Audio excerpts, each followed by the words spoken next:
My name is Emily, I am 62 years old, and I live alone in the house that my late husband and I shared for many years. He passed away a few years ago, and since then, life has become quieter and slower. I fill my days with small routines, finding comfort in the familiar corners of this old house. It was a cool afternoon, the kind where you feel a slight chill in the air, enough to make you want to wrap yourself in something warm. I was tidying up in the kitchen, mumbling to myself, when I noticed a small puddle of water near the cabinet under the sink. I bent down, frowned, and saw that the pipe underneath was leaking, slowly, steadily, at first, just a few drips, but gradually getting worse, leaving a damp mess on the floor. At first, I tried to ignore it, thinking it might not be a big deal. I figured I could place a bucket under the pipe for a few days, but after a while, I realized that the problem wasn't going away on its own. Eventually, I gave in. I found the phone number of a local handyman service in a drawer, an old flyer that had been there for years. It almost felt like fate. I dialed the number, hoping someone could come that day. A friendly voice answered, and I explained the problem. The man on the other end assured me they would send someone right away and mentioned a plumber named Ben, who happened to be in the area. He said Ben would arrive within the hour. I felt relieved, finally, I wouldn't have to deal with that annoying leak anymore. While waiting, I decided to take a shower. It felt like the perfect time to relax, especially since I had spent the entire morning cleaning and organizing the house. I went upstairs to my bathroom, letting the warm steam fill the air as I turned on the shower. I wrapped myself in a thick, soft, white towel, the kind that feels like a warm, comforting hug against my skin. I liked the feeling of being wrapped up in it with nothing underneath. I was still holding the towel tightly around me when I heard a soft knock downstairs. My heart skipped a beat. The plumber was here already.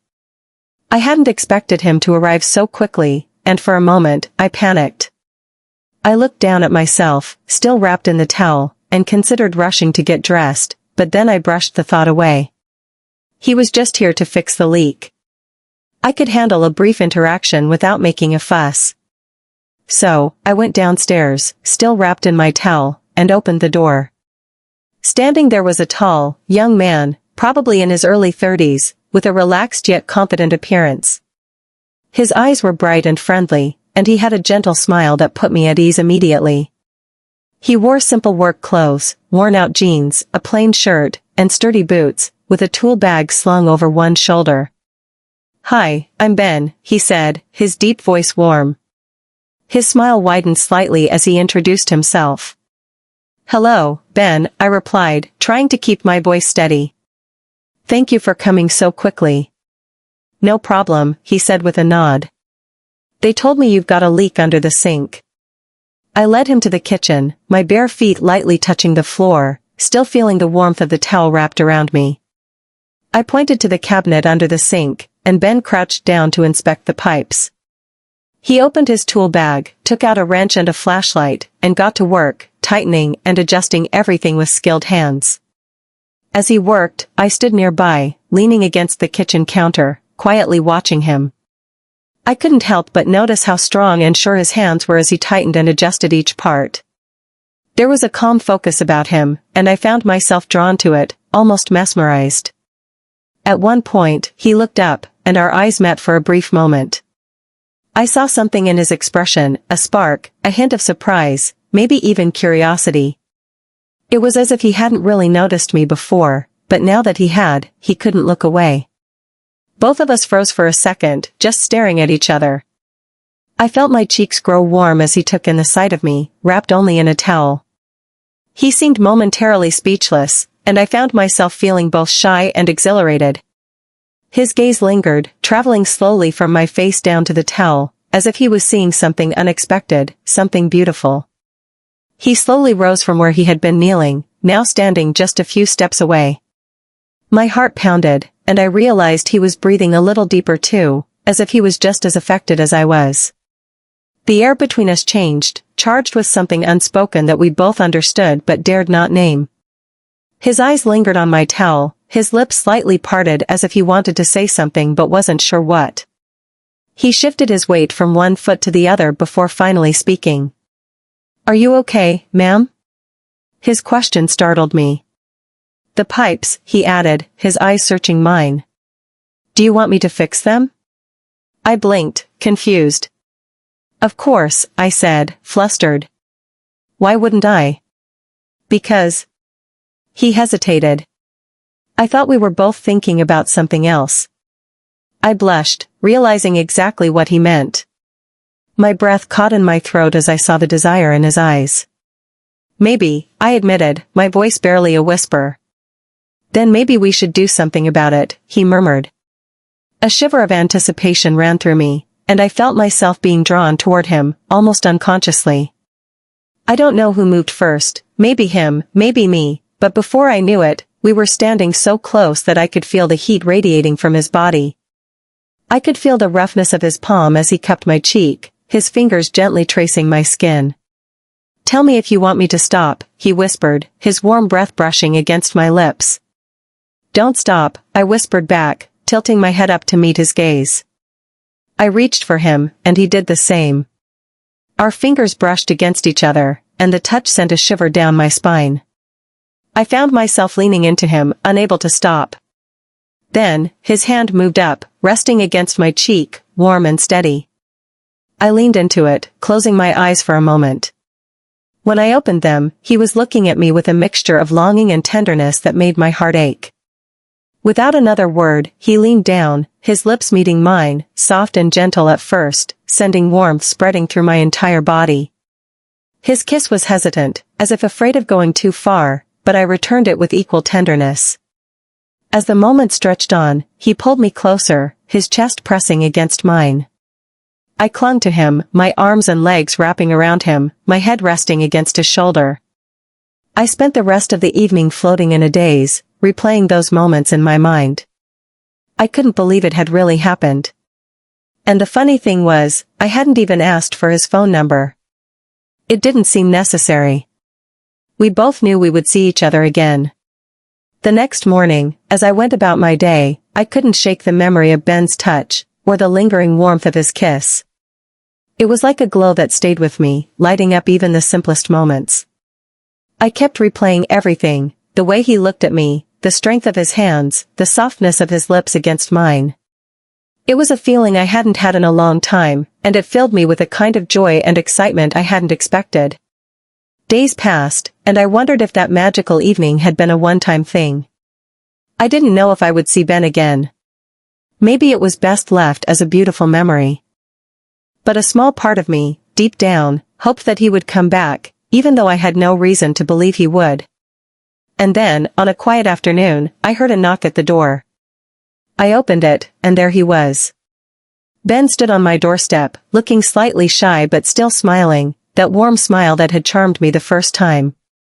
Hi, he said softly, his eyes shining with something I recognized. Ben, I responded, feeling my heartbeat quicken just a little. What brings you here? I was in the area and wanted to check on that leak, make sure everything's still okay, he said, his smile a little sheepish. It was a flimsy excuse, and we both knew it, but I was happy to play along. Of course, come in, I said, stepping aside to let him inside. As he walked into the kitchen, we both knew he didn't need to check under the sink. The leak had been fixed, just as he had promised. Instead, he turned to me, his gaze filled with a quiet intensity that I could feel in my bones. No more pretending. We stood there for a moment, just looking at each other, letting the silence speak for us. Then, as if on cue, he stepped closer, reaching out to take my hand.